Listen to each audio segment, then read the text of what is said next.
البرايسنج ستراتيجيز او استراتيجيات التسعير المختلفة بس بالتفصيل بقى ان شاء الله.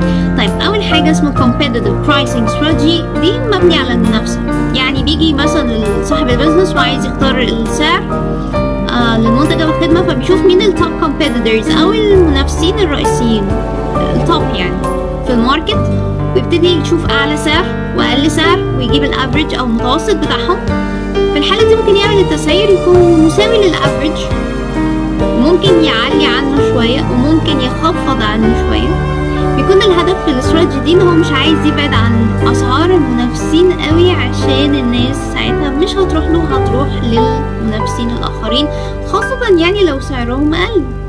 فبيبقى التسعير في الحالة دي مبني على اسعار ال other competitors او المنافسين الاخرين. طيب دي one of strategies. الاستراتيجية التانية اسمها price scamming. عارفين ان سكام معناها ايه؟ اللي هو زي عارفين لما حد كده زي مثلا لما حد يقدر يطلع زي مثلا القشطة من اللبن، او لو جاست سكام يطلع علينا انه بيبقى فيه سيجمنت معين او شريحة معينة من العملاء بيتم استهدافهم بالمنتج ده او الخدمة دي. يعني المنتج بيتم تسعيره initially كده بشكل مبدئي سعر مرتفع high price، لانه صاحب البيزنس بيكون بيستهدف سيجمنت معينه او شريحه معينه من العملاء اللي هم بيسموهم less sensitive to prices. في حاجه اسمها price sensitivity يعني او الحساسيه للسعر. في ناس بتبقى اقل حساسيه للسعر شويه، بمعنى السعر لو ارتفع هيشتروه برضه. فمثلا بيبقى الناس دي مثلا purchasing power او القوه الشرائيه ليهم مرتفع، او ان البرودكت ده مثلا او المنتج ده بيمثل need احتياج.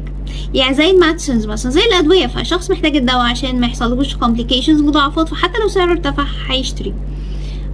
دول الناس اللي هم less sensitive to prices. بس خلينا نقول ان just البيزنس اونر في الحاله دي بيعمل التسعير مرتفع، بس over time بيبتدي ان هو reduce البرايس، بيبتدي يقلل السعر بعد كده. بس بيدخل بسعر مرتفع لما يكون في high demand، في طلب مرتفع على البرودكت بتاعه مثلا المنتج بتاعه، في نفس الوقت مفيش competitors قوي، يعني مفيش منافسين اخرين، يعني مفيش competition في الماركت، مفيش alternatives، مفيش بدائل ليه. فبالتالي بيبقى داخل كده مش قلقان ان هو يدخل بسعر مرتفع، لان هو عارف ان في طلب مرتفع وفي نفس الوقت مفيش منافسين اخرين، او المنافسه تكاد تكون ضعيفه جدا، فواي نوت ان ادخل بسعر مرتفع. لكن عبر الوقت بيبتدي بقى يستهدف شرائح اخرى من العملاء، اللي هم الناس اللي هم مور سنسيتيف بقى، الناس اللي هم بيسموهم كمان cost conscious buyers، ان هم الناس بيبقوا يعني very careful about just spending money، يعني بيبقوا حريصين في انفاق الفلوس شويه ومنتبهين لفكره التكلفه اللي هيتحملوها. فهو بيبتدي يستهدفهم بعد كده، فيبتدي يقلل السعر، لكن في البدايه بيدخل سعر مرتفع بالشروط اللي احنا قلناها اللي فاتت بالذات. دي اللي هي scamming strategy. ندخل بعد كده وراها اللي هي penetration pricing strategy. دي مختلفه بقى، لان دي بيبقى عايز يعمل عمليه توغل في الماركت، يتوغل في الماركت، فما ينفعش يدخل بسعر مرتفع. ده بقى بيدخل بالناشونال برايس بيكون لو، يعني سعر منخفض، لكن اوفر تايم ممكن انه يرفع السعر، بعد شويه بقى يرفع سعر. بيدخل ممكن الكواليتي بتاعت البرودكت بتاعته تكون مرتفع عادي، يعني مش معنى ان هو داخل بسعر مرتفع منخفض ان هو الجودة بتاعت المنتج ضعيفة، لا خالص. هو كل الحكاية ان هو عايز يستحوذ على العملاء، خاصة لما يكون في strong competition، منافسة قوية، يعني في competitors، في alternatives، في بدائل.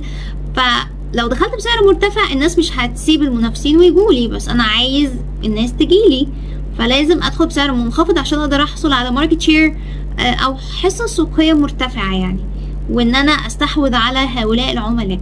فيبتدي يدخل بسعر منخفض، وكمان هو لسه بيسموه نيو انترنت، يعني هو لسه واحد داخل جديد مش معروف، لسه الناس مش مدركه ليه قوي، مش مدركه لجوده المنتج، لسه زي ما بيقول يعني بيبدا خطواته الاولى، فما ينفعش يدخل بسعر مرتفع، خاصه انه في كومبيتيشن، في منافسه. فبيدخل بسعر منخفض، لكن بعد فتره لما الناس تعرفه كويس وتبتدي يبقى عندها لويالتي او ولاء ليه، وبداوا يبقوا مهتمين جدا بالمنتج بتاعه، بيبتدي يرفع منتج على اساس خلاص الناس عرفتني وعايزاني ومقتنعه بالبرودكت والكواليتي بتاعتي، فيبتدي يرفع السعر بعد كده، لكن بيدخل في الاول بسعر منخفض. ده النوع الثالث. طيب ندخل بقى في النوع الرابع اللي هو الايكونومي برايسنج استراتيجي. دي سياسة تسعير اقتصادية شوية. عارفين المنتجات بيسموها منتجات اقتصادية؟ دي بيبقى فيها منتجات اللي هي فيها هاي ديماند، فيها طلب مرتفع، بس في نفس الوقت الشخص او صاحب البيزنس بيدخل بسعر منخفض عشان يبقى افوردبل، او نسبة كبيرة من الناس او شرائح كبيرة من الناس تقدر انها تشتري.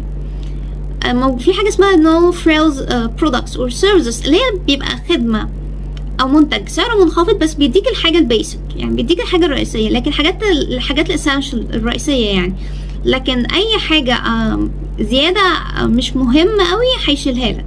يعني مثلا في الايرلاينز بتتعمل بالذات اللي هي البادجت ايرلاينز اللي هي بتبقى رحلات مخفضة السعر شوية، بس في المقابل يقولك مثلا مفيش فري ميل، يعني مفيش فري فود اور درينك مثلا، لا you have to pay for it، يعني عايز تطلب وجبة مش هتاخدها مجانا، فبيشيلك الحاجات اللي مش اساسية قوي. اهم حاجة ان يديك الحاجة الاساسية بسعر منخفض.